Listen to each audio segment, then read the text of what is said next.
A body weighs 250 Newton on the surface, assuming the earth to be a sphere of uniform mass density.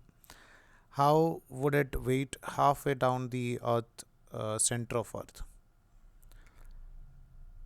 So here our aim is to find out what about the value of weight of an object inside earth. So that means we are considering a point somewhere over here, which is at a distance d is equal to r by 2. So from surface toward the center, distance is given as nothing but r by 2. So we can find out the value of like weight by using this equation, mass into acceleration due to gravity at a depth d. And we know the equation for acceleration due to gravity at a depth d is nothing but g naught into 1 minus d divided by r. Now we can just substitute this value. So this is mg naught into 1 minus d is given as nothing but r by 2 divided by r. So this r and this r get cancelled. So we can take it as mg naught into 1 minus 1 by 2, which we can take it as 1 by 2.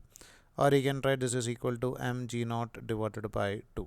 And we know the value of mg naught. Mg naught is nothing but weight, which is given as nothing but that is weight on the surface, which is given as nothing but 250. So 250 by 2 will get us nothing but 125.